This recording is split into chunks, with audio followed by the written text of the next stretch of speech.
Get on the Times Radio YouTube channel. Get on YouTube, search Times Radio. Hit subscribe so you don't miss anything, and you can watch along as well. If you were listening or watching along to PMQs last week, we heard Keir Starmer try this out. So will the Prime Minister tell us how much the Tory mortgage penalty is going to cost the average homeowner? Well, I said I didn't think that was very good. Jane Garvey and Fee Glover were here with me unpacking it last week. This is what we had to say about that slogan. The phrase Tory mortgage penalty Doesn't work. Well, I was just going to say. Well, I wonder. You see, on, I Jane. think maybe there's your campaign poster. Yeah. Tory mortgage penalty equals for the average household. Of course, he wasn't going to say, was he? But No. I mean, I would do that poster. I think I'd go bombshell. Bombshell's better than penalty. Penalty to me is more. The word penalty is such a Keir Starmer sort of a word.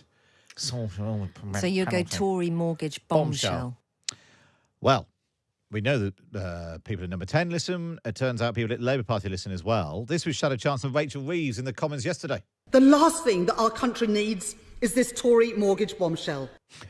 So, the thing is, they're not the first people to have a bombshell. In fact, there have been many bombshells. Let's speak to Steve Parker. He runs Load London, was previously head of strategy at M&C Saatchi, which was the firm behind the famous tax bombshell advert used by the Tories in 1992. Hi, Steve. Hey, how you doing? I'm very good. Let's listen back. This is part of the advert used in the original 92 campaign by the Conservatives. This is accusing Labour of having a tax bombshell. Labour is so keen to get into power that they've been making lots of promises.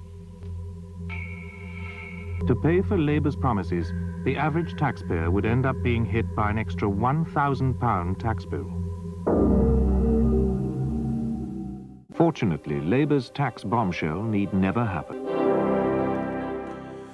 So, Steve, that proved really effective, didn't it? Yeah, it was hugely effective, partly because it just played into what everyone was already fearing at the time about Labour. All great political ads just really follow the opinion polls. And they sort of, at that time, Labour were feared to be increasing taxes, and the Conservatives hit them hard, and Labour said nothing in reply, and it cost them dearly at the time. And that was the first time, because it was such a striking advert as well. I suppose actually is the mark of the Saatchi sort of ads. You know, people think, well, Labour isn't working. You know, very few words, really hammering home the message. That original poster. The one with literally the bombshell on it, Labour's tax bombshell, now £1,250 more tax a year. Does it matter that bombshell is so much more? It creates a picture in your mind than penalty that Keir Starmer was using last week.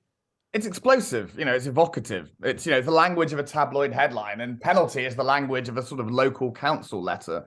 When you're writing political ads, you are kind of got more in common, I'd say, with editorial and tabloid language than you do with, I'd say, sort of traditional long form advertising. You need to make an impact instantly, and bombshell hits all of us. Penalty feels very individual, singular, whereas bombshell feels cinematic and will impact the whole population. So instantly creates a sort of more long lasting image in people's minds. So it made a big impact in 1992. There were lots of reasons why John Major pulled off a surprise win, not least that probably the polls were overstating Labour support. But as a result of that and its role in that election campaign, we've had so many bombshells. I mean, I was sort of trying to tot them up since.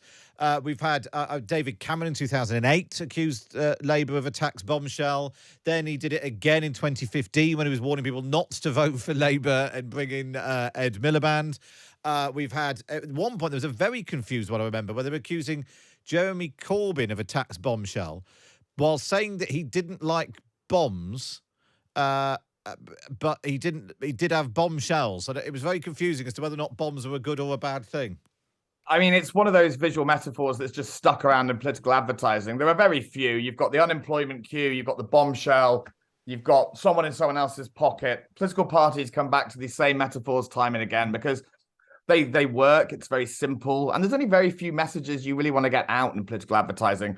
Sort of more taxes, dangerously incompetent leadership. Those are the kind of themes that come back again and again. So it's no surprise that bombshell's been used time and again. And Labour actually used it months after it was used against them. I found out just researching this the other day that Gordon Brown, even under John Smith's leadership, was using it in 1993. So people grabbed onto it early as a visual metaphor and have been flogging it to death ever since.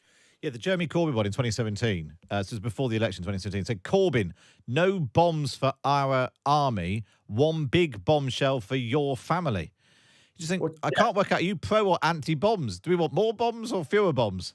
We're trying to get the pacifist. He's a dangerous pacifist and also, a dangerous tax and spend leader is, I guess, what they're trying to say. It's not one of their finer ads, I'd say, not as single-minded as some of the past have been. And Bombshell came out at the same time as the double whammy ad, which had sort of more taxes, higher prices, with two boxing gloves coming towards you. They've also had a wrecking ball over time in 2015. Oh, yes, the wrecking ball against a wall. They did a big outside thing there. So these kind of big, punchy visual metaphors, because they get picked up by the press. Again, those are the things that politicians are looking for. These images are more likely to be run in a newspaper if they've got that immediate impact than a penalty. How do you visualize a penalty? It's just not going to be as interesting. Do you think this will is this sometimes we have sort of short-lived slogans and others take on a sort of longer life of their own? Do you think this one will survive the Tory mortgage bombshell? Well, I think so, because it plays into what people are already thinking. That's there's the genius in 92 and what might work for Labour now. Everybody is sitting around worrying about their mortgages. It's very real, 0.5% the other day increase and over 6% now. I know I'm feeling it. So I think the mortgage bombshell will last because it's true, and political advertising doesn't create the emotion in the audience. It reflects how they're feeling. And I think the mortgage bombshell is definitely going to reflect how the public are feeling right now. It's really interesting, that. Thanks, Steve. Steve Parker, who runs Load London, was previously head of strategy at M&C Saatchi, which obviously was behind lots of successful ads, not least that tax bombshell ad used by the Tories in 1992. Well, that was last week as we rewrote Labour's campaign slogans. Let's find out what we can do this week. PMQs Unpacked is coming. Tim Shipman, chief political commentator of the Sunday Times, is here for the analysis. And just because it might get a bit dry sometimes, PMQs, we've got Peter Dickson from the X Factor to really liven things up. That's PMQs Unpacked next on Times Radio. Across the UK, on DAB, online and on your smart speaker. This is Times Radio. It's 12 o'clock. I'm Matt Chorley. This is Times Radio. In a moment, PMQ's Unpacked, but first a look at the headlines this lunchtime. The government says it's prepared for a range of scenarios as reports claim ministers are planning for the collapse of Thames Water. It's understood that along with the industry regulator, it's begun to hold discussions about the possibility of placing the firm into temporary public ownership. The TV producer Davy Goodwin has submitted a formal complaint to the Cabinet Office against Daniel Korski after accusing the former Downing aide of groping her a decade ago. Mr. Korski has categorically denied the allegation and is pledged to stay in the race to become the Conservative candidate for London Mayor. You can hear Daisy Goodwin on Times Radio later on this afternoon after 3 o'clock. The telecoms watchdog has launched an investigation into BT after an issue with 999 calls on Sunday. People are unable to get through for a couple of hours and were told to call 101 instead. And 3 people have been arrested after Just Stop Oil protesters managed to disrupt the first day of the second Ashes test at Lord's.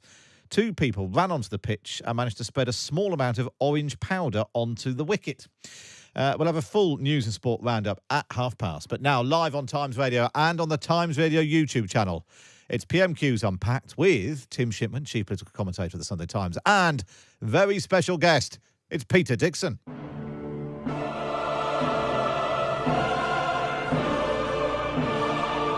PMQs Unpacked on Times Radio. Unpacking the politics and cutting through the crossfire. Order! Order! I call Matt Chorley and Tim Shipman. Sometimes people say PMQs has got a bit boring. Not when we've got Peter Dickson. Peter, how are you? I'm very well, thank you, Matt.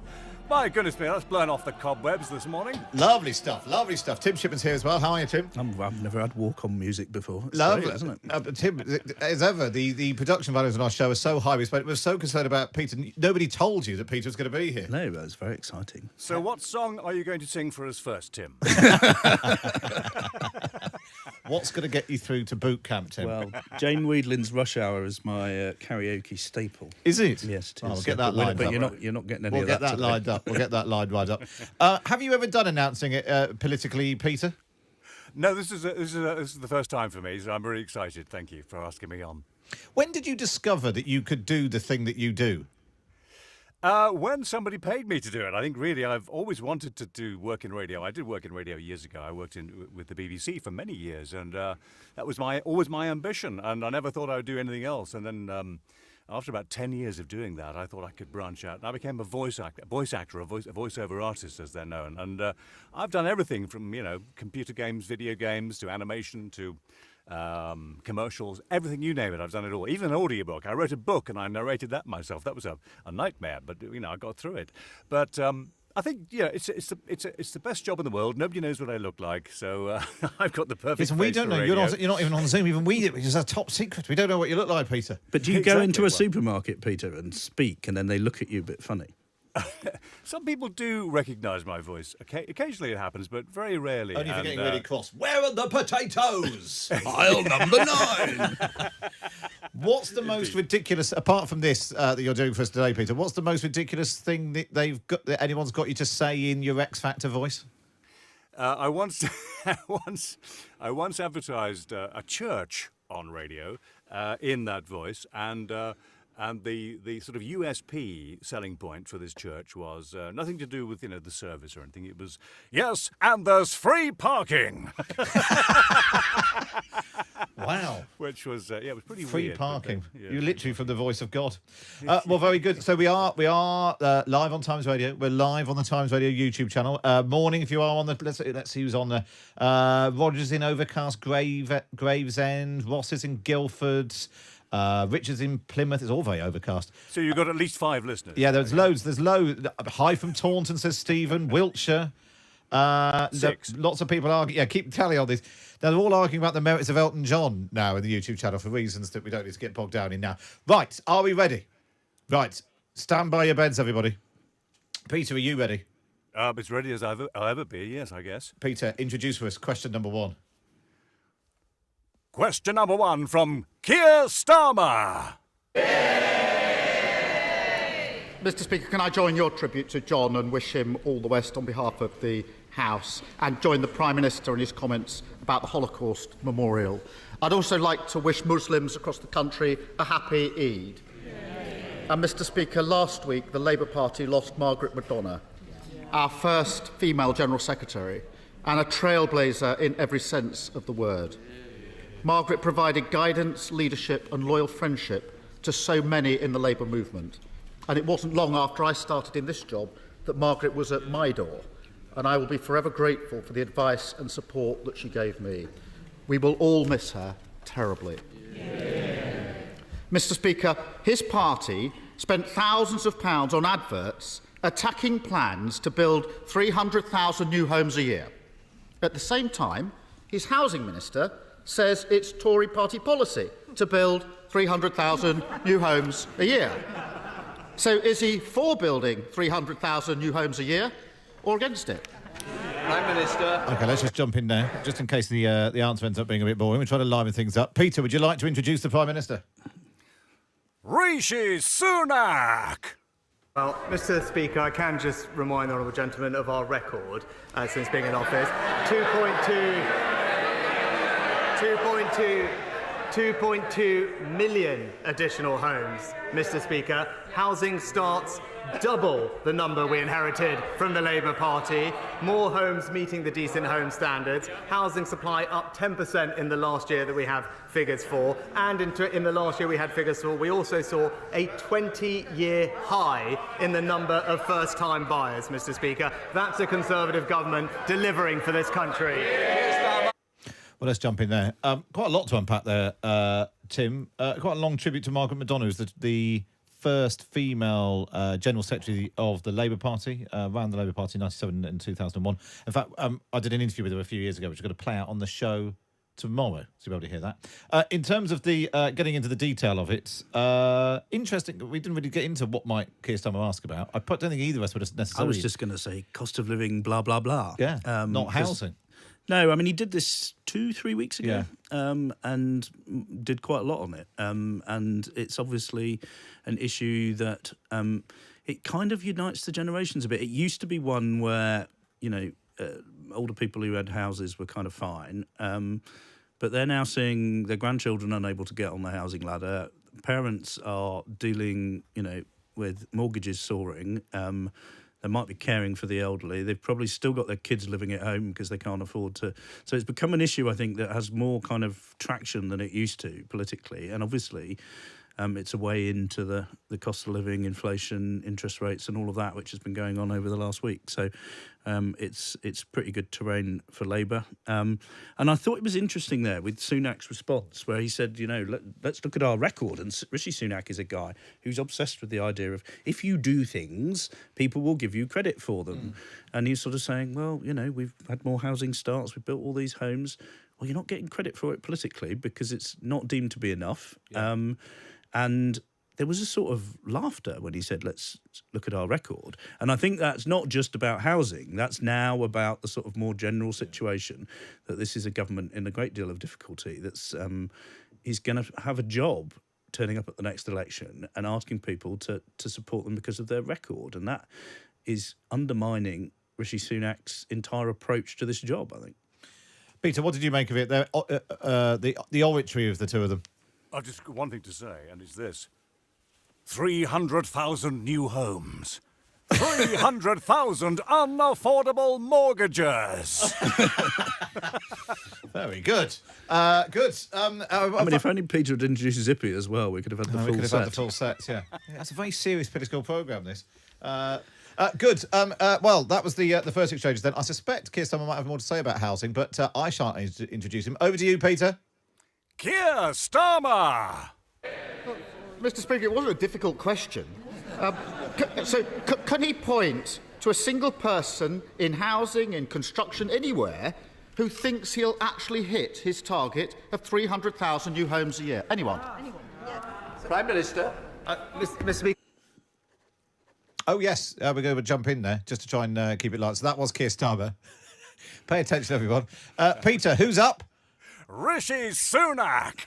The record is that in the last 3 years, we've delivered almost record numbers of new home building in every one of those years. But Mr. Speaker, it talks about targets, so let's be clear. I promised to put local people in control of new housing. I delivered on that policy within weeks of becoming Prime Minister. But I am confused from the Honourable Gentleman, because first, the Shadow Community and Housing Secretary said communities should have control.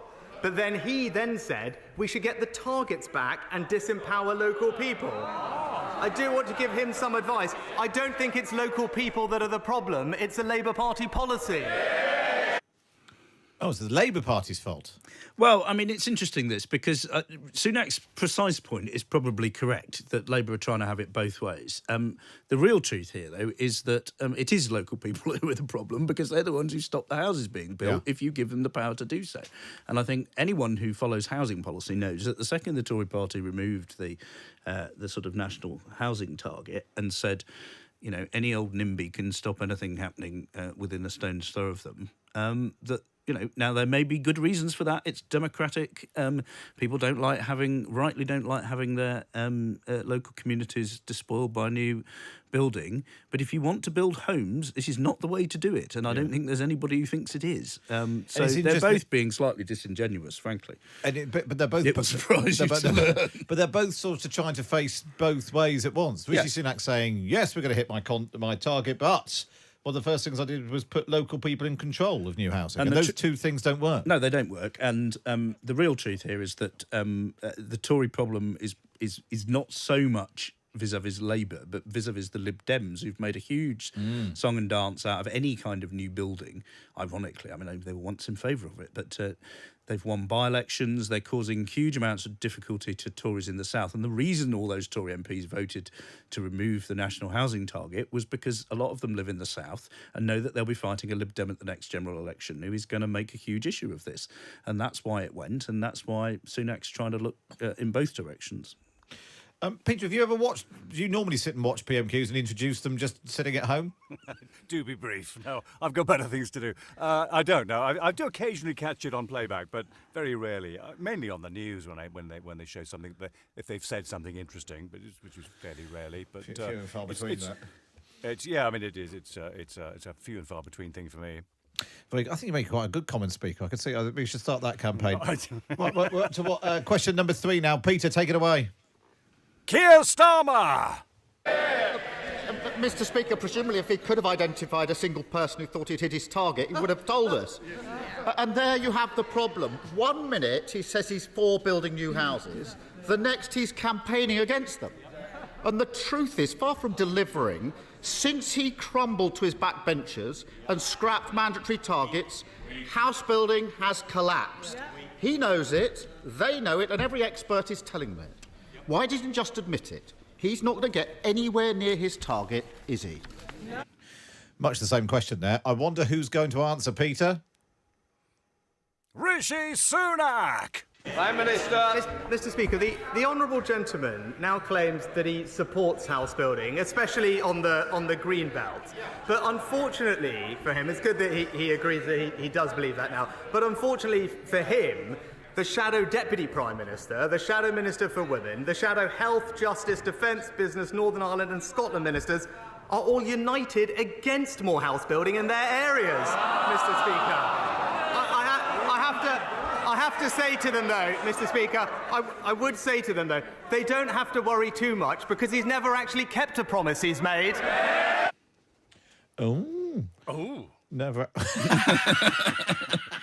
Oh, handbags are out now. There we go. Thank you, Peter. I can see we're going to clip all this up, Peter, and use all this again in the future.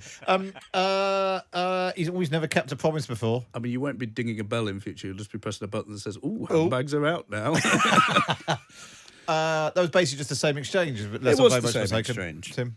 Yeah, I mean, Sunak trying to use the "you always break your promises" line to Starmer, which has a little bit of cut through in the focus groups, but it's a bit like sort of, winging your opponent when you've 2 limbs down yourself, isn't it? It's sort of like the Black Knight. When Rishi drawing a little blood. started listing off all the job titles of people who oppose local house, I did one of them might all be Angela Rayner. That could have been the case. I think it certainly might have been for the first two or three. For the first 2 or 3, then he latched onto it. But the striking thing is, I was desperately racking my brains to try and remember who on earth most of these people are.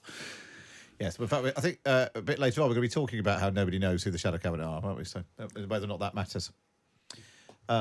Give us an Angela Rayner, Peter. Angela Rayner! I'll tell you what, this is a good one. A very satisfied sigh at the end of that. Can we have a Thangham Debonair? Thangham Debonair! Very good. That is good. If you're on the YouTube channel, Peter will do requests during this half hour.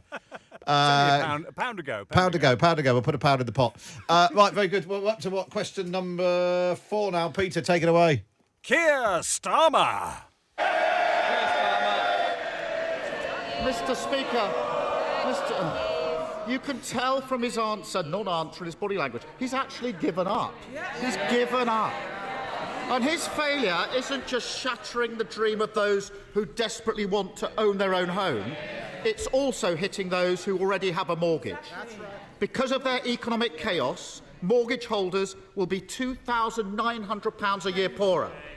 How can they ever look the British people in the eye again and claim to be the party of home ownership? Yeah, party of home ownership is the question. Who's answering, Peter? Rishi Sunak! Mr. Speaker, I don't think he's noticed that his shadow housing secretary doesn't actually agree with his new policy of concreting over the green belt, Mr. Speaker. She's been campaigning against developments in her own constituency. This is Lisa Nandy She said she he's wanted talking to about. prevent urban sprawl and provide green space for local people. I think that's quite sensible, but it's classic Labour, Mr. Speaker, saying one thing here, doing another thing elsewhere. You simply can't trust a word they say.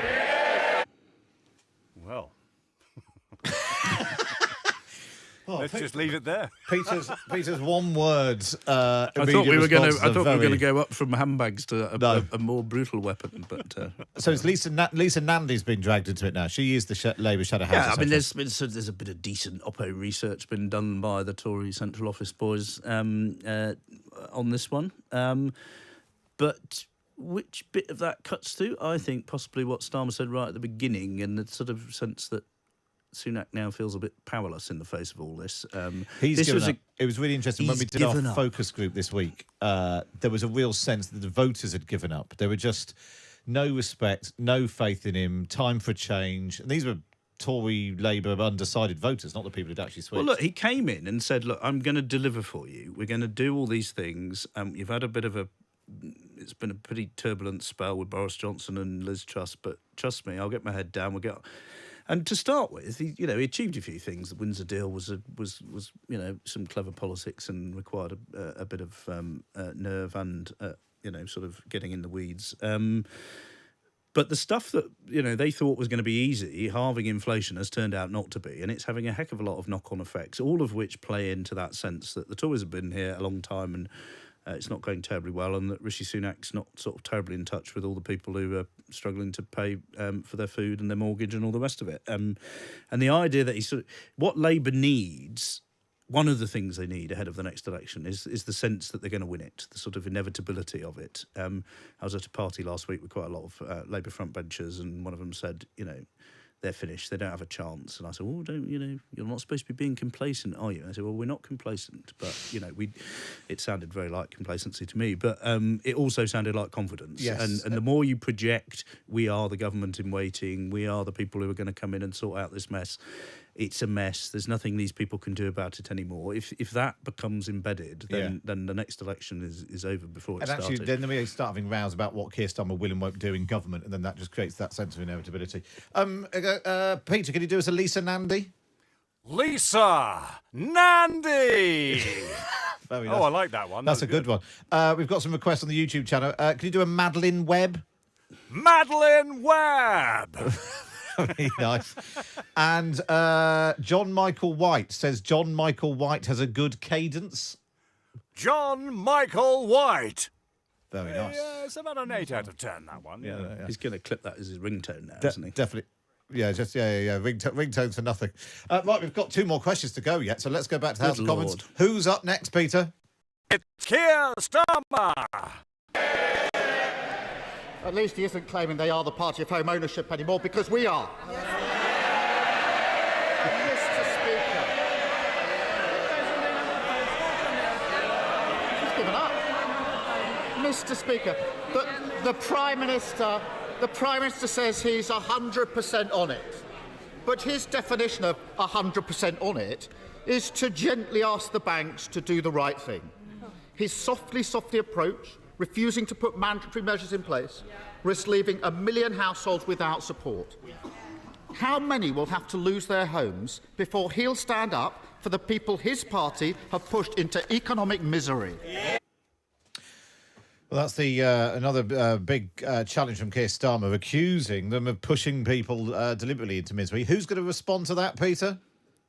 Rishi Sunak.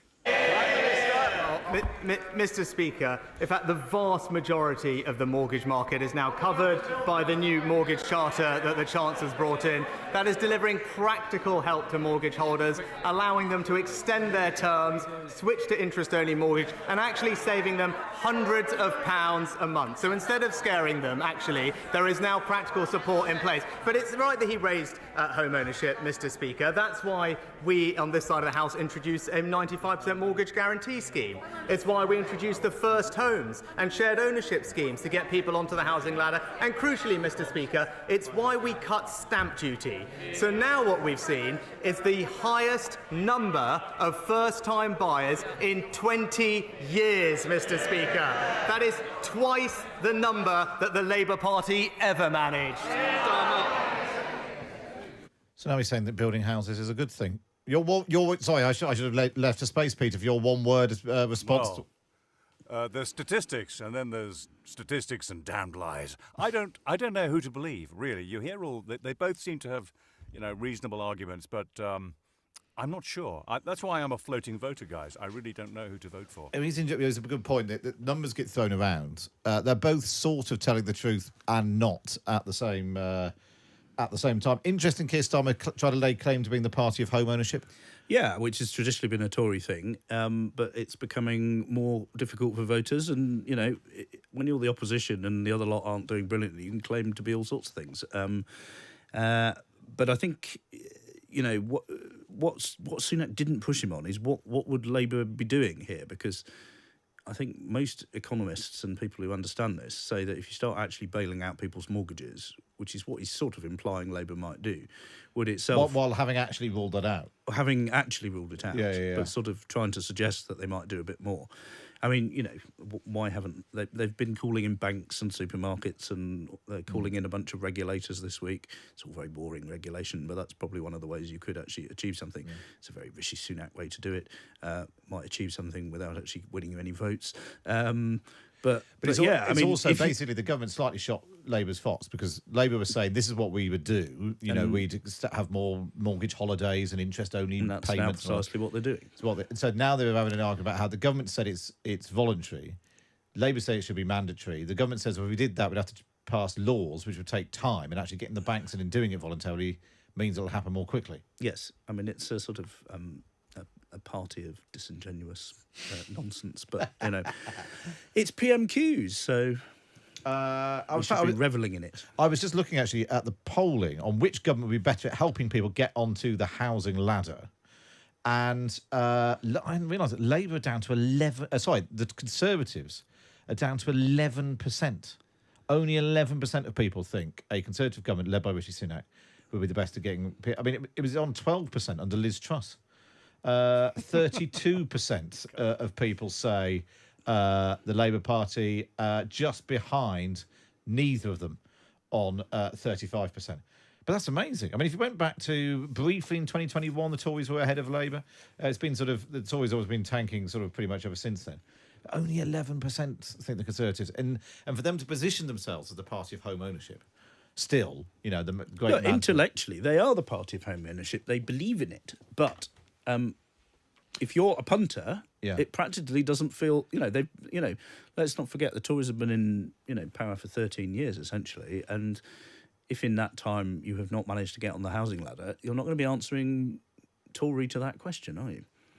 No, and I suppose nor are other members of your family. There's a different thing between, are you the party of homeowners or the part who own their homes outright, which they currently still are, looking at the polls, or are you the party of people who would like to own their own home? And then that's a slightly different... well, and there's a lot more of those. No, somebody... Danny said, could you get Peter to say Fox Lane Dental Care? No, Danny. No, we're not doing that. You can hire... Go on Peter's website and you can hire him to do that for you. Call my agent. Yes, exactly. Call Peter's agent. Very good. Right. This is the last question now. So a nice big one from you, Peter. Who's up? Keir Starmer! Mr. Speaker, it's sort of housing crisis. What crisis with this Prime Minister? He must be the only person in the country who thinks that enough houses have been built in the last 13 years. And whether it's those dreaming of getting the keys to their first home or those already with mortgages, the ambitions of families across the country have been crushed by his failing Tory government.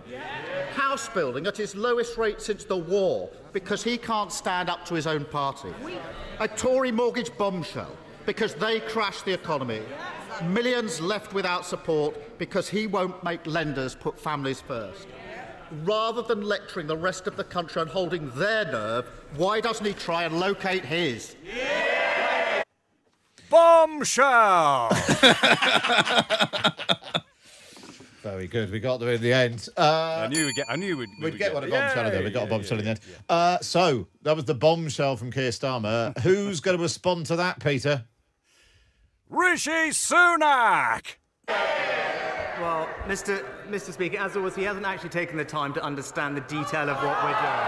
So, again, I'm happy to explain it again, Mr. Speaker, because it's right that we provide support for mortgage owners, which is why we improve the generosity of the support for mortgage interest scheme. It's why we've introduced the new mortgage charter, which, by the way, goes much more farther than the Labour Party policy on protecting mortgage holders does. On house building, we're proud to protect the green belt and invest millions more in developing brownfield sites. But, Mr. Speaker, the simple truth is, that's what I said I would do, and that's what we've delivered, and that is the difference between us. I deliver what I promise, he just breaks his. Blah, blah, blah. What a ruddy word salad. I think Peter's chosen a side. Yes, finally. I think He's floated off the fence. clambered down off the fence to make a decision. I think I might have that on a hotkey for future interviews. If someone waffles on too long, what a bloody word salad will be a really useful. And then bombshell for when something good happens. Yes. Well, we've had fun. And have we, Peter? I enjoyed that. I thank you for asking me to do it. It was great fun. No, it's been a lot of fun. Tim, your sort of final summation of all of that. Well, I mean, putting aside the Prime Minister saying much more farther and the Leader of the Opposition talking about the faily Tory government, which was quite a highlight for me. I think that was an absolute classic of where we are in politics, wasn't it? Keir Starmer has a lot of sticks with which he can beat the Prime Minister. Mortgage bombshells, working quite cleverly, around this whole slightly daft thing the Prime Minister said about holding your nerve and saying, discover yours, which goes back to the are you weak and pathetic, which was a theme he was running on Sunak right back at the start of the year. So we're back to that. And the Prime Minister's response is, oh, you don't understand the detail. Let me explain the detail to you. And this is who he is as a politician. And when it's going well, he looks like a kind of reliable chap with a safe pair of hands who you'd happily leave your children with and who you could put your finances in the hands of and know that you would get a small but significant growth in income. But when it's not working, he sounds like someone who doesn't quite get it, isn't a big enough kind of figure to sort of burst through the detail and come up with some phrases and reassure in empathetic terms. When you're saying hold your nerve rather than don't worry, if we stick to this, go back to what the Tories, did when they were in the coalition. George Osborne wasn't particularly empathetic, but he said, if we do this, we can get all this other stuff at the end of it. Well done, we've survived, now some rewards. And with Sunak, it doesn't feel like that. It just all feels a bit like, if you come and look at my spreadsheet, I'll explain to you why you're wrong about feeling like you've got no money. And, a lot of Tories admire him as a man and as a person, but they don't particularly admire him as a politician. And I think that last couple of questions, unless he can burst through spreadsheet man to try and kind of offer some hope in an empathetic fashion, again, I think this is one of those sessions we'll look back on and think, this is why they lost the election. Yeah. Just on that, on the final point as well about him talking about delivery. I deliver, you turn on your promises. He's 6 months into his 5 pledges, none of which he looks like he's anywhere getting. You can't even staking your reputation on being the man who delivers is quite risky for a man who currently isn't. Well, these are very difficult times for the Tories. To be fair to the guy, we should be looking at the end of the year, and things do have a habit of changing. But they're going to have to change quite a lot for Sunak to have anything like even a sort of gentle breeze at his back heading into election year. Well, there we are. We'll see what we can do to try and enliven next week. Peter, thank you so much for livening up. Peter, if people do want to engage your services, where can they find you? Socials, websites? PeterDickson.co.uk or Twitter @PeterDickson. And you on the cameos? Yes, I am. Oh, very good. So that's where you can go and get Peter to do cameos, memos. Plug dental surgeries. I'm on all of them. I'm just a gun for hire. Yeah, thank you. I'll tell you what, because she'll be here in a minute to round up the best of it. Could you do us a Lara Spirit?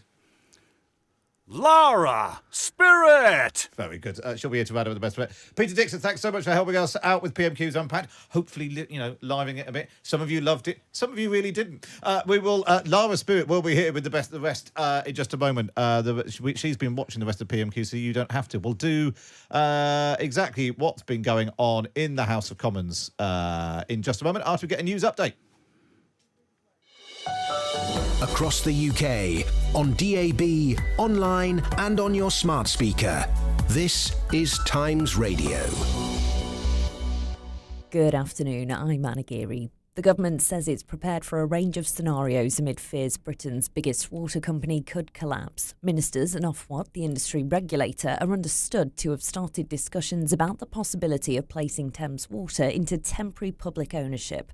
The company, which supplies 15 million customers across London and the southeast of England, is struggling to pay back £14 billion worth of debt.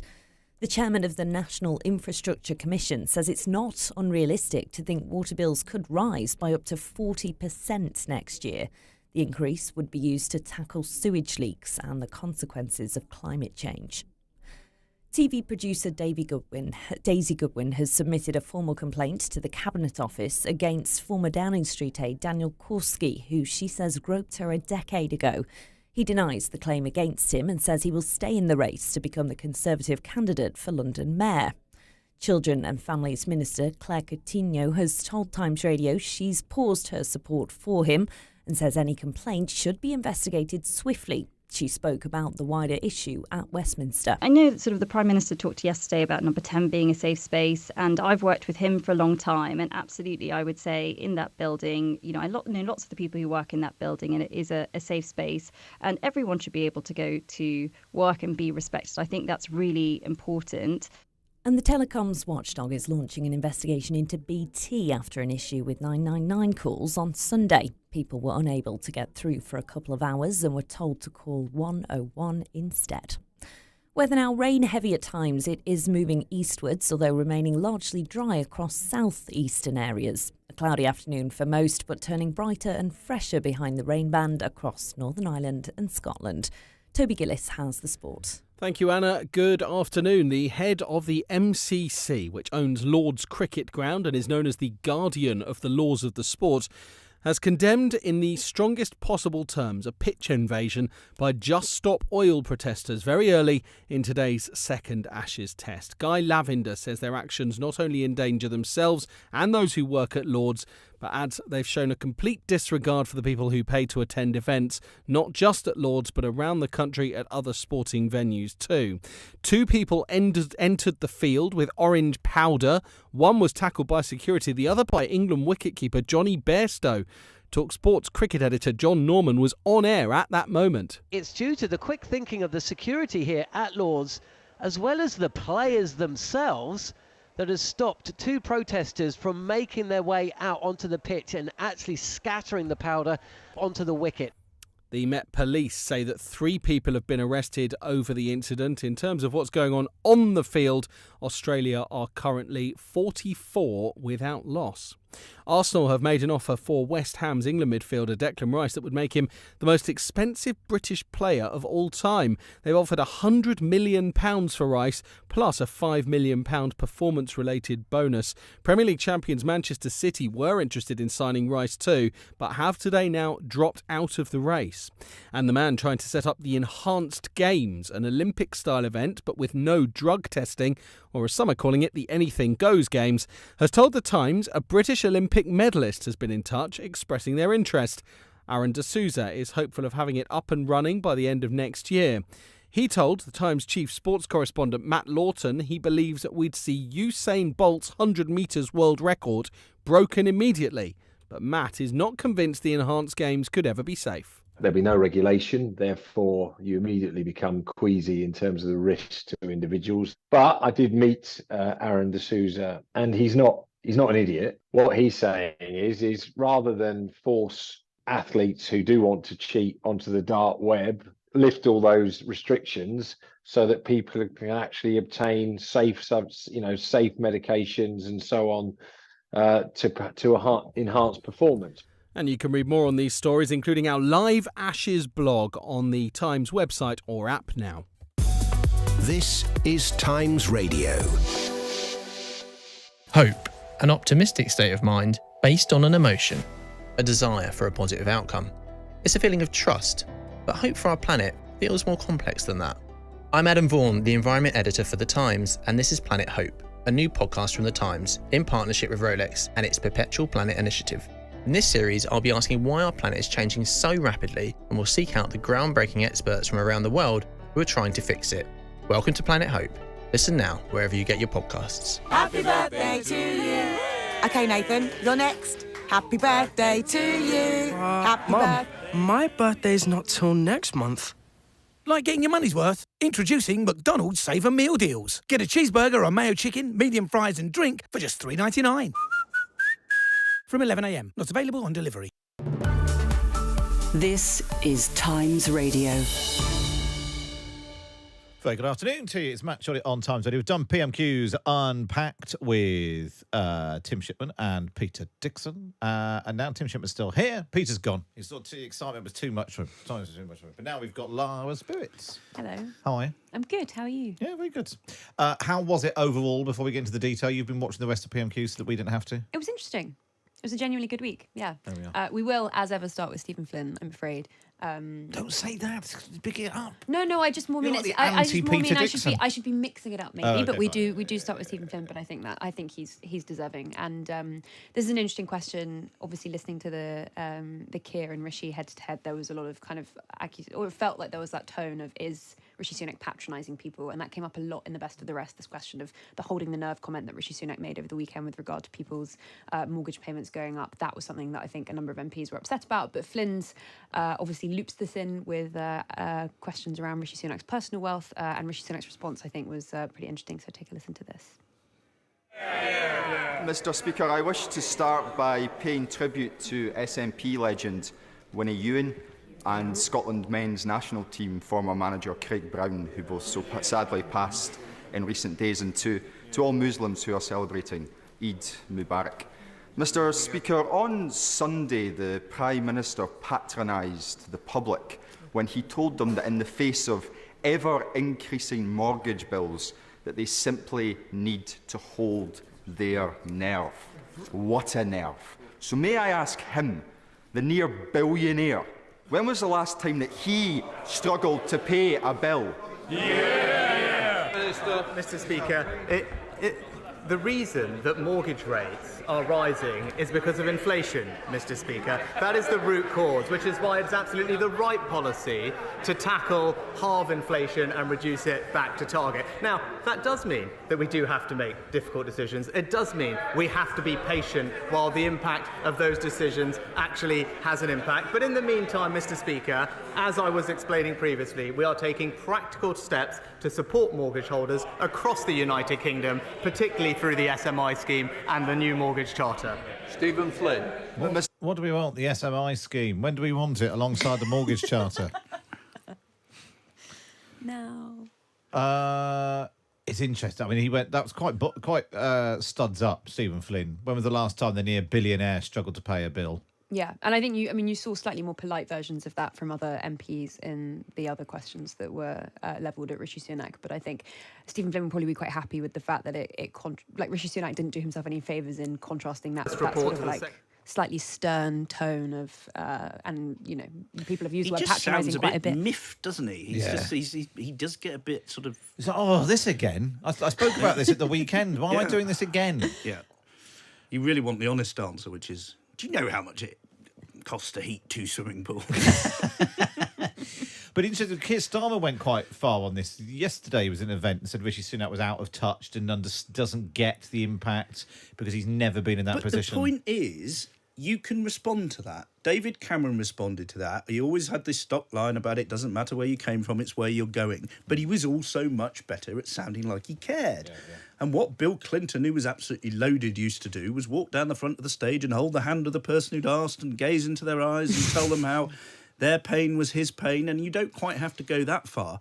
But sounding like you give a monkeys would be a start. I think Rishi Sunak walking down the chamber and taking Stephen Flynn by the hand, sort of patting him, so I do No, I do wasn't understand. suggesting he did that. You know what I mean. No, but but it's but, the- but but the in the point same is, you can this is a perfectly fair argument. Everybody, when people are loaded and they don't appear to have a problem paying for things, they get attacked politically. How should you respond to that? There's a pretty decent playbook of responding to that, which is sounding like you give a monkeys about the fact that people can't afford to pay their mortgages, and coming out with an anecdote about someone you know who's done that and how you've tried to help them. And I don't know, it's not rocket science, this. It's not like no rich person's ever run for parliament before or become prime minister or president or whatever. And actually, to me, it's astonishing that they have not got him doing this better, because it is clearly, at this time and in this political space, his biggest Achilles heel, and he seems incapable of dealing with it. And but the weird thing is, if you in the sort of percentage, the deciles of people's income, Rishi Sunak and Keir Starmer are much closer than Keir Starmer is to lots of people who are, they're both in the, whatever the... It's 150,000 the 1% of the 1% or whatever it is. Yeah, they're all, so... But, yeah, so you ought to be able to step away from it. There's lots of conversation going on the YouTube channel. Lee Winter, it's on the YouTube channel. Sunak's turning into the Microsoft paperclip, annoying and incapable of understanding he isn't needed. Which has gone down, seems to be going down quite well on the YouTube channel. So join the conversation online if you want to.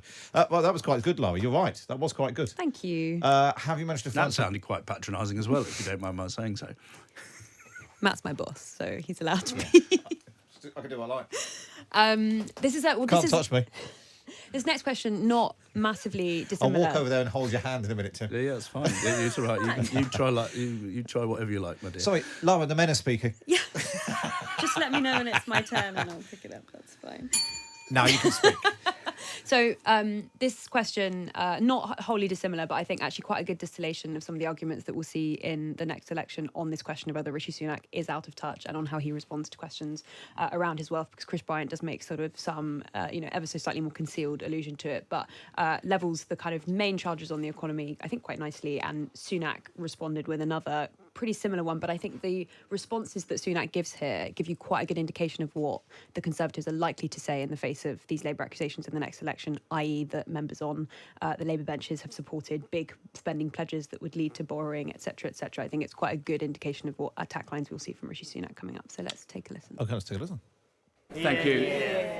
The Prime Minister has had responsibility for the UK economy now for 1,323 days, and he's delivered. He's delivered the largest national peacetime debt ever, the largest tax burden since the Second World War, the highest core inflation since 1991, the fastest interest rate rises since 1989, and the biggest fall in living standards in our history. So will he stop lecturing my constituents about holding their nerve, ditch the lame excuses, and admit that he is literally the worst person to be leading this country through a cost of living crisis?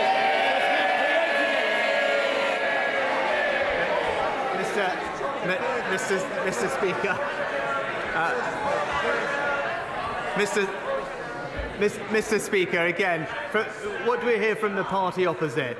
Only ideas that would make the situation far worse, Mr. Speaker. It's as simple as that. The honourable gentleman has sat there and supported plans to borrow tens of billions of pounds more. That would make inflation worse. The honourable gentleman has sat there and said that we should not stand up to unaffordable union pay demands. That would make the situation worse. And the honourable gentleman has sat there and supported plans to not exploit our domestic sources of energy, Mr. Speaker, imperiling our energy security. Those are all things that would make not just the situation worse for British families today, but for years into the future, and that's why this Conservative government will keep doing the right thing to support them. No, he's cross, isn't he? Well, he's cross, and he's got a decent argument, but in order to be listened to, he has to do some of the other stuff I was talking about. He can't just play technocratic arguments, because A, you have to listen to them for longer. You can't boil them down to he's rich and out of touch and he doesn't understand your pain. All those points were fine, but someone has to sit and engage with them for listen to 4 or 5 points.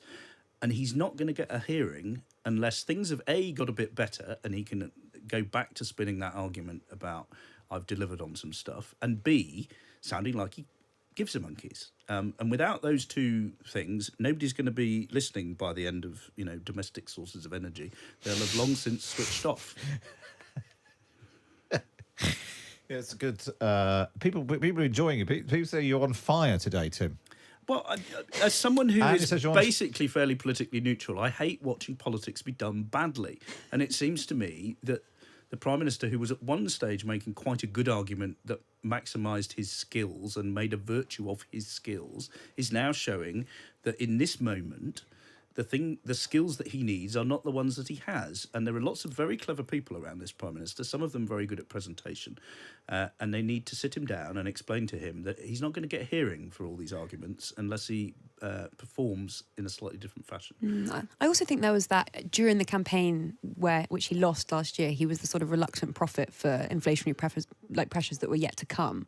And I think during that period, he felt very vindicated in being the kind of warning figure for everybody else. That's very different to being in the position of power that he's in now and being responsible for people's pain that is actually finally materialising. I think some of them haven't quite got a grip around the distinction between those two periods. And that's right. I mean, the point is he saw this coming. He knew this was going to happen, and he hasn't prepared for it politically. But and also makes it even more you're so strange. right that when it's spreadsheets and numbers and theories, that's fine. But people aren't going to say, "Oh, great, you saw it coming." Fine. What they want to know is, you saw it coming. What so are you what going are you going to do about it? What are you going to do about it, mate? Yeah. Have we got time for one more? No, we haven't. Apparently. Sorry, Lara. Sorry. That's okay. I would say save it for next week, but it might. I don't know if it'll hold. We'll put it in the PMQs email. Put it in the PMQs email. What Which time? is coming when? Turns out. Are we not going to mention Patrick's? Turns out, piece of cake. I could do it. It's really easy. I did it last week. It was out really early last week. Thank you. Yeah, and Patrick got it out pretty early as well. Do you know who it had will to be stand? out promptly Do you know who had to stand in for you last week? You did. No, producer Andrew. Oh, yeah, in the best stuff, the best and stuff. conceded, may I add, that it's actually quite difficult. Yeah, he said as well. Thank you very What were you going to say? I thought yours was a bit thin, Matt, to be honest. Did you? Tim. What did you want to say about Patrick Maguire? Well, just that he got it out pretty promptly when he covered. He did it as well. Yeah. And you made you know, I wrote while I it. was I think he filed on it from holiday. the bus on the way to Glastonbury. Well, I was on holiday. You were on holiday. Yeah. He was on the way to Glastonbury. I think if he was in charge of filing it while he was on his way back from Glastonbury, it would be a slightly slow affair. It might have been quite an interesting read, though. How can people get the Times Red Box PMQs Unpacked email? They can subscribe. Go to It'll be in their inboxes. thetimes.co.uk/redbox. Correct. Very good. Well done, Lara. Thank you. Lara Spirit there. Tim Shipman.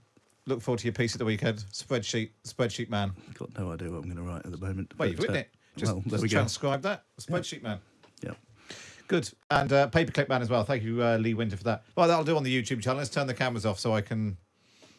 So you can what, Matt? Text me 87222 time, which is the word Times. Right, we'll do the quiz and all that whatnots in a minute. It's Matt Chorley on Times Radio. Afternoons on Times Radio with Apple Music Classical, conducting an independent, informative inquiry into all the biggest stories making the headlines, in concert with the latest developments in well-being, lifestyle, health and